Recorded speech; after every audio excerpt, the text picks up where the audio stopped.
안녕하세요. 부자의 서재입니다. 오늘은 회사 말고 내 컨텐츠라는 책을 소개해 드리도록 하겠습니다. 자, 서민규 작가님이 쓰셨고요. 마인드빌딩에서 출판하였습니다. 남의 생각에 시중드는 일을 그만두기로 했다. 자, 이런 말로 책이 이제 스타트가 됩니다. 자, 프롤로그 잠깐 보고 들어가도록 하겠습니다. 뜻이 있다면 이 순간도 잘 가고 있는 것이다. 시장에 당신 같은 신입 별로 없어. 대표님이 내게 말했다. 인턴으로 일하던 회사의 면접 자리에서였다. 당신은 당신만의 뚜렷한 컨텐츠가 있는 사람이야. 그분은 덧붙였다. 하지만 칭찬으로 기대에 부풀었던 내게 온 제안은 정규직으로의 전환이 아닌 계약직으로 더 일할 생각이 있는가 하는 것이었다. 아니, 컨텐츠라뇨? 컨텐츠는 무슨 컨텐츠예요? 그러면 정규직으로 전환해 주시든가요? 나는 속으로 외쳤다. 인턴으로 일하면서 좋은 평가를 받았던 나는 그 제안이 온당하지 못하다고 생각했다. 배신감이 컸다. 대표님이 값싼 위로를 건네려고 내게 없는 말을 한 것은 아니라고 생각한다. 그분에겐 단지 그분의 사정이 있을 뿐 누구나 저마다의 사정이 있다. 그 면접 이후 내게도 여러 가지 사정이 켜켜이 쌓여갔다. 대표님이 건넨 컨텐츠라는 단어를 손에 쥐고 나는 퇴사했다. 그리고 이후 정말로 내 컨텐츠를 만들었다. 한 컨텐츠를 만들고 나니 다음 컨텐츠가 이어졌다. 내 컨텐츠를 만들어 가다 보니 신기하게도 흔들리기만 하던 나의 커리어에 무게중심이 잡혀갔다. 내가 만든 컨텐츠 자본이 점차 나만의 커리어 자본으로 전환되는 것을 확인할 수 있었다. 우리는 컨텐츠의 시대에 살고 있다. 불과 10년 전만 해도 종이책 말고는 컨텐츠라 불릴 수 있는 것이 거의 존재하지 않았지만 지금은 상황이 다르다. 지난 몇 년간 IT 기업들은 스마트폰, 태블릿 PC 등 새로운 물리적인 도구를 세상에 선보였고 그것은 자연스럽게 온라인 공간의 활성화로 이어졌다. 온라인 공간에는 유튜브를 비롯한 수많은 플랫폼과 컨텐츠가 넘쳐난다. 이러한 변화는 점점 더 많은 영역에서 새로운 컨텐츠를 탄생시키고 있다. 아직 제 위치를 갖지 못하고 뭐라고 이름 붙여야 할지도 모르는 컨텐츠가 넘쳐나는 이 시대에는 컨텐츠를 스펙트럼 안에서 보는 새로운 시각이 필요하다. 아직 확실한 위치를 갖지 못한 컨텐츠도 컨텐츠 스펙트럼의 어느 한 지점에 당당히 위치하고 있기 때문이다. 이 시대는 또한 커리어 역시 스펙트럼의 개념으로 생각해 볼 수 있다. 컨텐츠 스펙트럼의 구간이 넓어지자 언제부턴가 컨텐츠를 만들어서 자신만의 커리어로 전환하는 사람들이 생겨나기 시작했다. 이들은 커리어의 범주를 넓혀 나가기 시작했다. 영상 컨텐츠를 만드는 유튜버는 이미 하나의 커리어로 받아들여지지 않고 있는가? 회사에 다니는 사람과 회사에 다니지 않는 사람으로만 구분되던 0과 1의 이진법의 세계에 변화가 찾아온 것이다. 그리고 이렇듯 빠르게 변화하는 세상에서는 자신이 서 있는 지점을 새로운 시각으로 볼 수 있는 발상의 전환이 필요하다. 마치 덴마크 IT 회사의 기술팀장이었던 토킬 손이 했던 것처럼 말이다. 토킬 손은 그의 아들 라스가 자폐 스펙트럼 장애를 가진 것으로 진단받은 후 낙담했다. 라스의 미래가 도무지 그려지지 않았다. 그들은 최고의 복지국가인 덴마크에 살고 있었지만 라스가 성장했을 때 사회에서 과연 어떤 역할을 할 수 있을까 그는 크게 우려했다.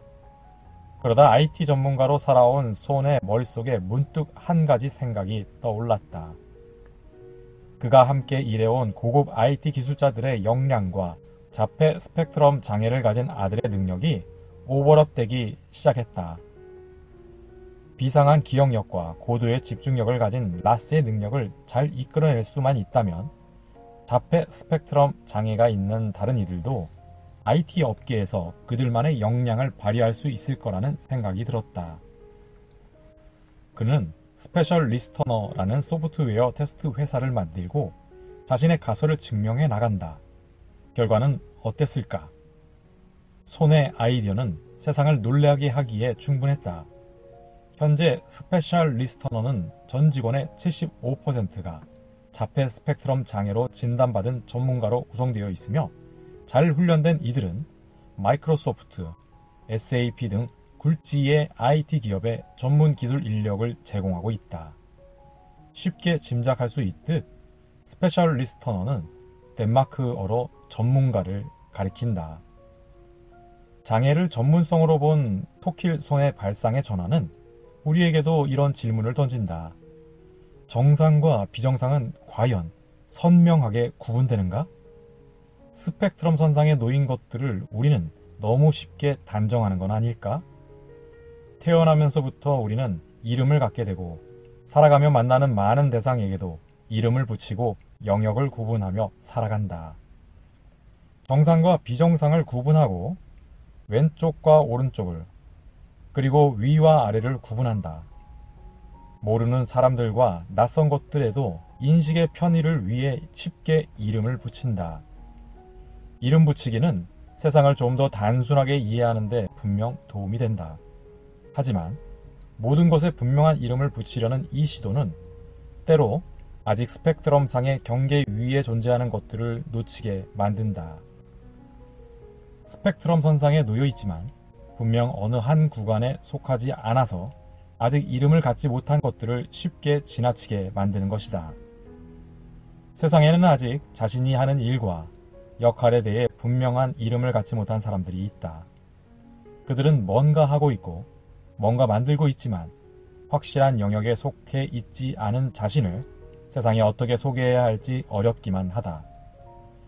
만약 당신이 그 중에 한 사람이라면 자신의 세상의 커리어 스펙트럼상 어느 한 지점에 당당하게 위치하고 있다는 사실을 알았으면 좋겠다. 세상이 자신의 아들을 장애라고 진단할 때 토킬 손은 그를 전문가로 바라보았다. 우리 역시 스스로를 새롭게 정의하고 명명할 수 있는 힘을 가지고 있다. 정규직 전환 대신 계약직을 제안했던 대표님의 제안을 거절하고 퇴사하던 날, 내 일기에는 이런 문장이 적혀 있다. 나를 세상 속에 어떻게 담아야 하는지 잘 모르겠다. 시간이 흐른 지금, 나는 스스로를 컨텐츠 코치로 명명하고 내 역할을 만들어가고 있다. 회사 말고 내 컨텐츠를 선택하고 걸어온 나만의 여정을 되짚어 보면서 나와 닮은 고민을 하는 사람들에게 말을 걸고 싶다. 이 책에는 위대한 성공 스토리나 똑 떨어지는 성공 방정식은 담겨 있지 않다. 그런 게 뭔지 나도 아직 모른다. 대신 발상의 전환을 통해 커리어의 위기 속에서 컨텐츠의 가능성을 발견한 이야기가 담겨 있다. 시행착오를 거듭하지만 컨텐츠를 통해 자신만의 커리어를 조금씩 든든히 세워가고 있는 한 사람의 성장 스토리와 성장 방정식이 담겨 있다. 커리어에 대한 고민 앞에서 컨텐츠로 길을 찾기 원하는 사람, 이제껏 자신이 가본 적 없는 미지의 영역으로 가고자 하는 사람, 또 그곳에서 뜻을 펼쳐보고 싶은 사람, 그 뜻이 누구에게도 주목을 받지 못할 때 자신의 고유성을 주목할 수 있는 사람, 그리고 결국 세상이 자신을 주목하게 만드는 사람, 나는 그런 사람들을 응원하고 싶다. 내가 나를 응원한 방식과 먼저 이 길을 걸으며 경험한 것들을 나누고 싶다. 내가 컨텐츠를 만들면서 만난 7가지 생각을 나누고 싶다. 그리고 이 7가지 생각을 통해 당신 역시 자신만의 컨텐츠를 만드는 길 위에 한 걸음을 뗄 수 있도록 살짝 등을 밀어보려고 한다. 당신이 그 첫 발을 뗐을 때 컨텐츠 크리에이터라는 새로운 커리어 지점도 그리 멀지만은 않음을 알게 될 것이다. 미래의 모든 크리에이터들을 응원한다. 이 책은 크게 7장으로 구성되어 있는데요. 첫 번째 장은 커리어는 기다려주지 않는다. 두 번째 장, 곤도 마리에는 어떻게 정리 전문가가 됐을까? 세 번째 장은 시작이 힘든 이유. 네 번째 장은 학습은 따분한 교수의 서재가 아니다.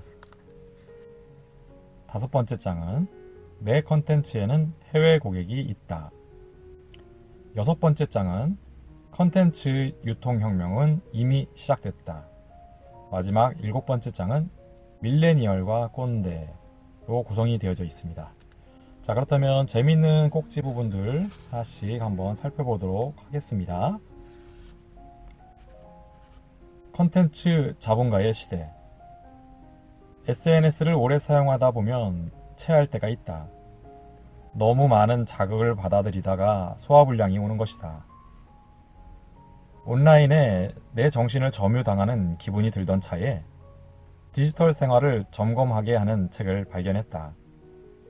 30대 후반의 대학 교수인 칼 뉴포트가 쓴 디지털 미니멀리즘이다. 그는 이메일 외에 SNS 계정을 한 번도 만든 적이 없다고 한다. 사물마저 연결되는 초연결 시대에 SNS 계정이 하나도 없다니. 게다가 그는 활발한 사회생활을 하는 교수가 아닌가? 그런데 뉴포트의 이야기는 사실이었고 디지털 미니멀리즘에서 자신의 경험을 바탕으로 상당히 실용적인 조언을 한다. 이 책의 원고를 다듬는 마지막 한 달 동안 SNS를 멀리할 수 있었던 것은 그의 책 덕분이다. 그의 컨텐츠도 흥미로웠지만 이력에도 눈길이 갔다. 그의 이력은 화려하다. 다트머스 대학에 입학한 그는 철저하게 학점 관리를 해나가다가 스터디 헥스라는 블로그를 개설해서 자신의 학습 방법을 공유한다. 다트머스 대학교를 최우수 성적으로 졸업한 뒤 MIT에 진학해서 박사학위를 받는다. 학위를 받고 2년 만에 그는 조지타운 대학교의 교수로 지원을 하게 된다. 부지런하게도 그는 교수 유명 발표가 있기 전에 열정의 배신이라는 책을 썼다. 그는 실리콘밸리의 CEO들이 자주 설파하곤 하는 열정론을 정면으로 반박하기 위해서 이 책을 썼다. 열정론이란 당신이 열정을 다할 수 있는 일을 찾으라 라는 뻔한 주문을 가리킨다. 하지만 뉴포트가 보기에는 열정이 밥 먹여주지 않았다. 그래서 그는 열정을 따르지 말고 그 대신 커리어 자본을 갖추라고 말한다. 그는 자신이 제공할 수 있는 희소하고 가치 있는 능력을 커리어 자본이라고 정의한다. 그리고 누구도 무시할 수 없는 실력을 갖추고자 하는 장인 정신을 가질 때 이 커리어 자본을 얻을 수 있다고 강조한다. 커리어 자본에 투자하라는 뉴포트의 말에는 확실히 무게가 실린다. 그는 MIT에서 박사학위를 받으며 30대 초반이라는 이른 나이에 조지타운 대학교의 교수가 되었다. 열정을 따라가라는 말에 속지 말고 장인 정신을 갖고 커리어 자본에 투자하라는 말은 그가 성취한 커리어 자본을 생각해 보면 쉽게 수긍이 간다. 그런데 그는 동시에 하나의 자본을 더 쌓아왔다. 그의 표현을 빌리자면 컨텐츠 자본도 함께 쌓은 것이다. 대학생 때 만든 블로그 컨텐츠를 시작으로 열정의 배신, 딥워크, 디지털 미니멀리즘 등의 책을 썼고 그의 저작 가운데 일부가 베스트셀러에 오르면서 그의 컨텐츠 자본은 더욱 탄탄해졌다. 내가 뉴포트를 만날 수 있었던 이유도 교수라는 그의 직업에 있지 않았다. 그가 다트머스 대학교를 나왔든 MIT를 나왔든 어느 대학교의 교수로 있든 내가 그의 존재를 알 길은 없다. 뉴포트의 이름을 발견할 수 있었던 이유는 단 한 가지. 바로 그의 컨텐츠 덕분이다. 나는 SNS를 과식하다가 체했고 그로 인해 고민하던 중에 뉴포트의 컨텐츠를 발견한 것이다. 다트머스 대학교에서 그의 수업을 듣는 학생들에게 뉴포트는 교수라는 전통적인 커리어 자본가겠지만 내게 있어서 뉴포트는 또 한 명의 컨텐츠 자본가다. 그는 컨텐츠를 통해 또 다른 방식으로 세상에 존재하고 있다. 전통적인 커리어 자본가면서 컨텐츠 자본가로도 존재하는 사람은 뉴포트뿐만이 아니다. 이것은 이미 주변에 흔한 방식이 됐다. 이제는 작가를 겸한 직장인, 크리에이터를 겸한 교사, 유튜브 채널을 가진 학생들을 어렵지 않게 볼 수 있다. 전통적인 사회에서는 존재한 적이 없던 이런 컨텐츠 자본의 특성을 어떻게 설명할 수 있을까? 전통적인 커리어 자본과 내가 말하는 컨텐츠 자본, 이 두 가지 모두를 갖춘 뉴포트를 살펴보면 두 자본의 특징이 보인다. 먼저 전통적인 커리어 자본은 대표적인 경합제이다. 뉴포트가 교수 자리를 차지했으니 다른 지원자는 그 교수 자리를 얻을 수 없다. 한마디로 전통적인 커리어 자본은 싸워서 쟁취해야 하는 것이다.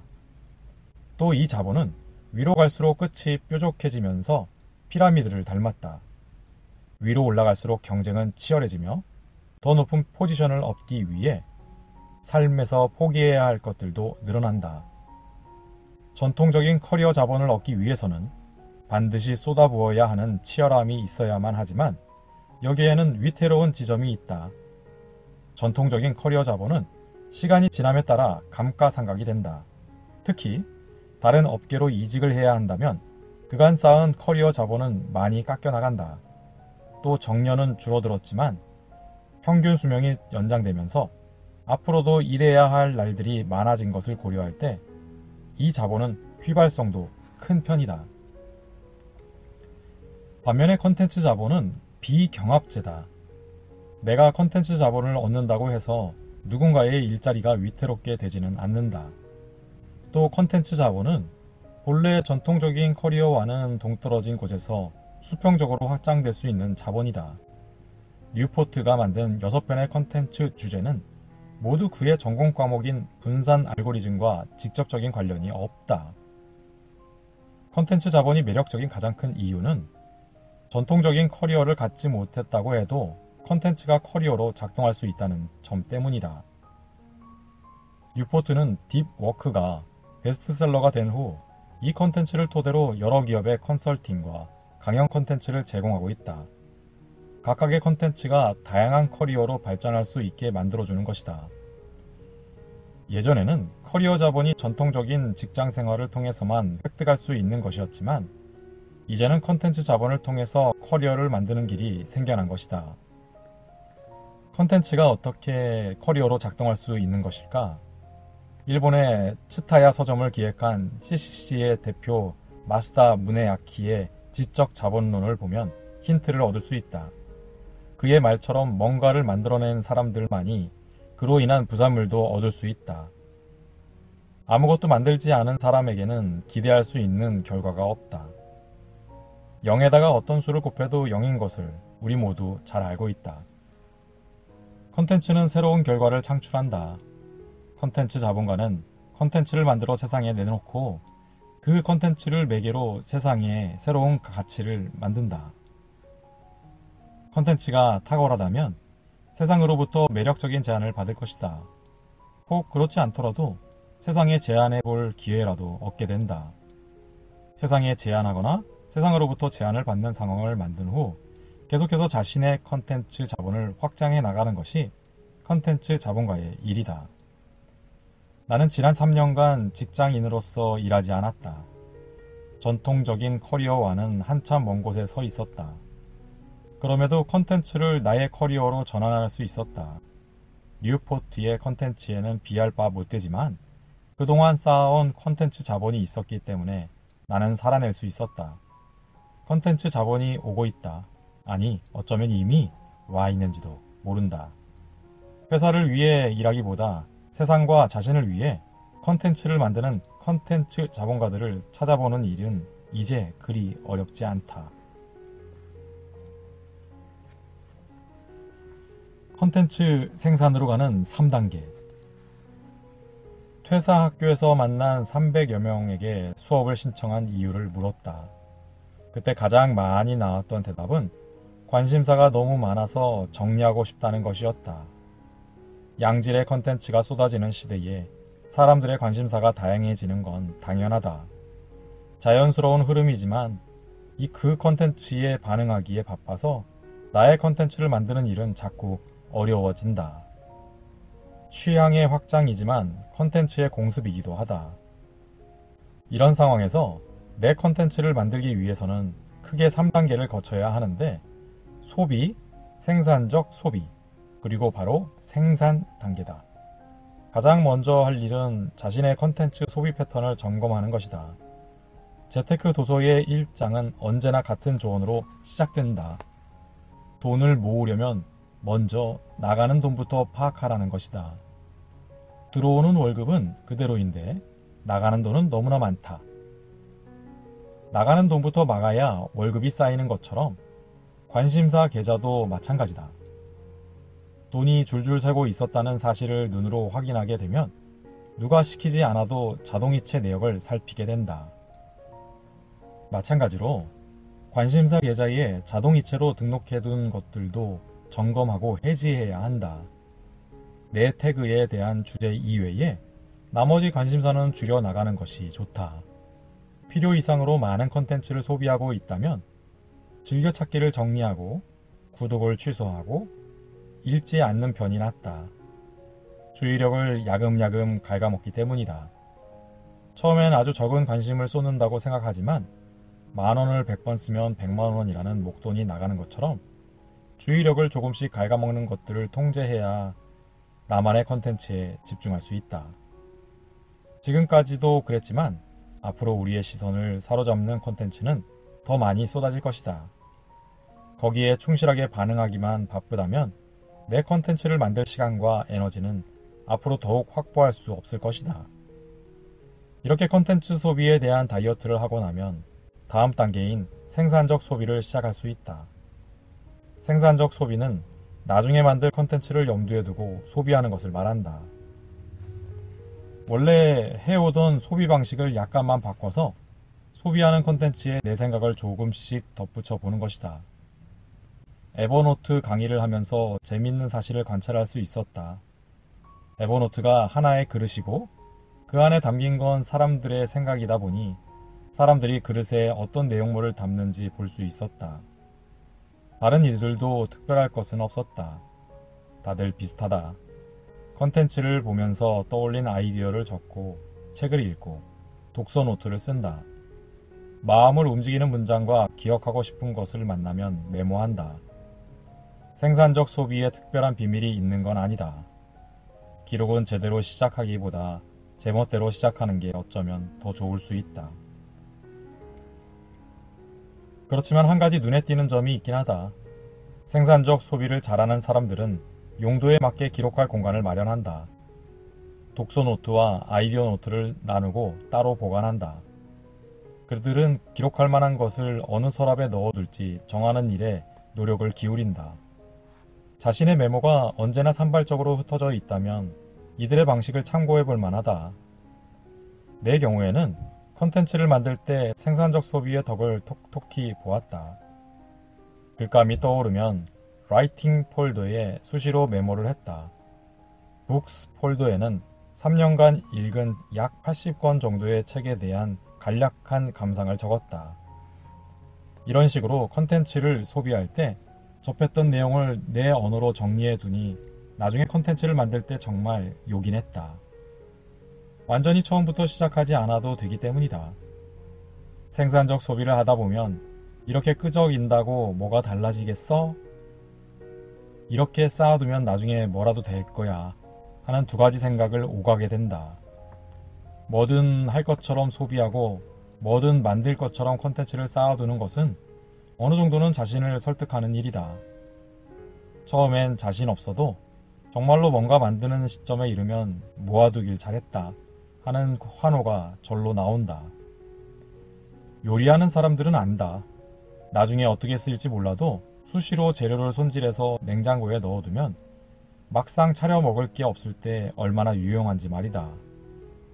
생산적인 소비를 하면 조금씩 부은 적금을 나중에 목돈으로 돌려받듯이 그동안 쌓은 콘텐츠들이 내 것을 만들 때 큰 밑거름이 되어주는 것을 확인할 수 있다. 이제 마지막으로 생산의 단계다. 2016년 여름 에버노트 강의를 통해 만났던 수강생이 있다. 이분은 고전 문학을 무척 좋아하는 분으로 상당히 많은 문학 작품을 읽었다. 그런데 몇 년이 지나고 같은 책의 같은 부분에서 동일한 감동을 받는 것을 여러 번 했다고 한다. 나중에 이분이 인상적인 이야기를 전해왔다. 독서 노트를 쓰기 시작하니 자신이 책을 어떻게 읽었는지 명료하게 기억할 수 있었다는 것이었다. 그렇게 그의 컨텐츠 소비 패턴이 바뀌더니 급기야 유튜브에 채널을 만들었다고 연락이 왔다. 독서 노트가 쌓이니까 뭐든 만들어보고 싶었다고 한다. 그렇게 문학 줍줍이라는 유튜브 채널이 시작되었다. 문학 줍줍 채널은 고전 문학을 중심으로 다양한 문학 작품을 소개하는 채널이다. 자극적인 컨텐츠에 너무 많이 노출되어서 멀미가 생길 때, 일상이 너무 빠르게 흘러가서 뭔가 놓친 기분이 들 때, 나 역시 자주 찾는 채널이 되었다. 이 채널을 통해서 오래전 문학을 읽던 즐거움을 다시 느끼기도 했다. 나는 이 채널의 3번째 구독자였는데 2년이 지난 지금 문학 줍줍은 2만 명의 구독자와 함께하는 채널이 되었다. 컨텐츠의 미래. 고등학생 때 나는 역사 과목 성적이 좋지 않았다. 내게 역사 과목은 흑백 사진과 무의미한 숫자의 조합으로 다가왔고 그 어떤 재미도 느낄 수 없었다. 하지만 역사 과목을 가르치셨던 고3 담임 선생님 덕분에 역사의 중요성을 어렴풋하게나마 인식하게 됐던 것 같다. 역사에 깊은 관심을 갖게 된 건 한참이 지나서였다. 기록이라는 키워드를 가진 첫 콘텐츠를 만들면서 처음으로 조선시대에 관심을 두게 되었다. 조선시대에 크게 융성한 기록 문화에 관심이 생긴 것이다. 조선왕조 실록과 승정원 일기를 포함해서 조선시대의 기록물 8개가 유네스코 세계기록유산에 등재되어 있다. 유네스코에 따르면 단일 왕조의 유산이 8개씩이나 등재된 것은 조선왕조가 유일하다. 그 기록의 압도적인 양만 봐도 놀라지 않을 수가 없다.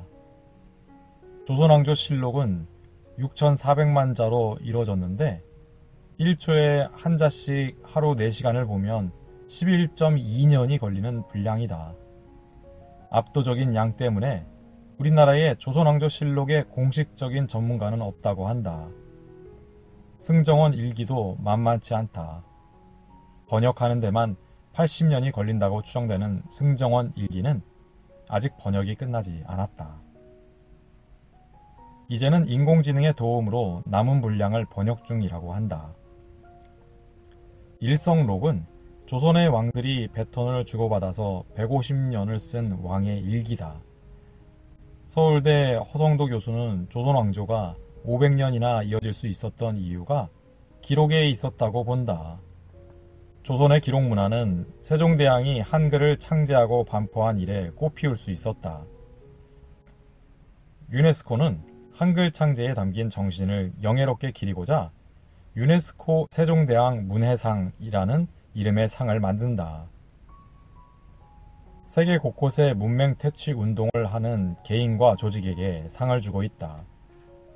세종대왕이 1443년 한글을 창제하여 1446년 반포하고 약 300년 뒤에 다산 정약용이 등장한다. 다산은 그 토대 위에 500권의 저술 작업으로 조선의 기록 문화에 정점을 찍는다. 대체 세종대왕의 한글 창제와 다산 정약용의 저술이 우리에게 어떤 의미가 있을까? 내게 이 둘은 각각 기록하다라는 동사와 만들다라는 동사로 다가온다.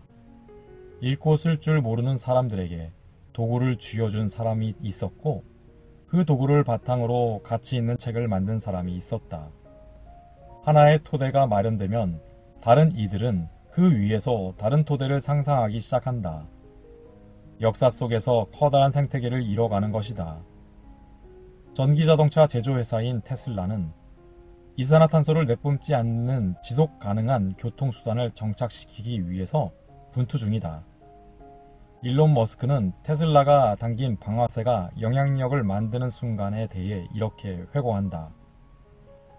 테슬라가 로드스터 모델을 세상에 내놓았을 당시에 제너럴 모터스 GM의 밤 러츠 부회장은 이 발표 행사를 보고 있었다. 러츠는 캘리포니아의 작은 회사가 할 수 있다면 GM도 할 수 있다며 당시 GM 내부 엔지니어들의 반대를 무릅쓰고 GM이 전기 자동차 사업에 뛰어들도록 했다. 머스크는 테슬라가 그 과업을 완수할 거라고 확신하진 않았다. 그렇지만 언젠가 전기 교통수단이 필연적으로 정착될 거라고 믿는다. 그의 역사 인식을 엿볼 수 있는 대목이다. 어떤 토대가 자리 잡으면 사람들은 비로소 그 토대 위에 새로운 토대를 쌓아간다. 다산 이후로 200년이 흘렀고 2019년 대한민국의 문맹률은 세계에서 가장 낮은 수준이다. 세종대왕과 다산이 만든 토대가 있었기에 가능한 일이다. 이제 IT 시대를 맞이하여 한국은 스마트폰 보급률이 세계 최대인 나라가 되었다. 컨텐츠를 퍼뜨릴 수 있는 토대가 마련된 것이다. 그리고 다음 토대는 국내 IT 기업이 가속화하고 있다. 컨텐츠 플랫폼인 네이버 웹툰과 카카오 페이지는 한국에서 탄생시킨 웹툰 콘텐츠를 전 세계로 퍼뜨리고 있다. 이들은 이미 미국과 일본을 중심으로 하는 세계 웹툰 시장에서 크게 선전하고 있다. 먼저 기록하고 만드는 두 가지 토대 위에 세 번째 토대인 퍼뜨린다가 더해졌다. 이제 기록해서 만든 것을 퍼뜨린다라는 문장이 완성된다. 이 토대 위에서 컨텐츠의 시대가 시작됐다. 기록하고 만들어 퍼뜨리는데 일가견이 있는 사람들은 소비만 하는 게 아니라 이미 생산에 뛰어들고 있다. 급격한 변화를 맞닥뜨린 독자들에게 필요한 컨텐츠를 만들고 컨텐츠를 만들어 커리어로 승화시키는 사람들이 등장했다. 나 역시 이들처럼 좀 더 대담하게 내 컨텐츠를 통해 독자들이 컨텐츠의 미래를 상상할 수 있도록 여러 가지 시도를 해나갈 생각이다. 스스로에 대한 과도한 자신감 때문이 아니다. 내가 딛고 있는 토대를 믿기 때문에 가능한 생각이다. 당신은 이 토대 위에 지금 어떤 씨앗을 심고 있는가? 나도 내 컨텐츠가 있으면 좋겠다. 서민규 저자는 우리 모두가 자본가임을 상기시켜줍니다. 그동안 대수롭지 않게 여겼던 나의 지식, 경험, 생각을 컨텐츠 자본으로 만들어 나를 위하게 일하게 하는 방법을 알려주고 있어요. 당신이 이미 손에 쥐고 있는 그 자본을 현금화할 고민을 미처 못했다면 당장 이 책을 집어들고 나를 위한 진짜 재테크를 시작해 보시기 바랍니다.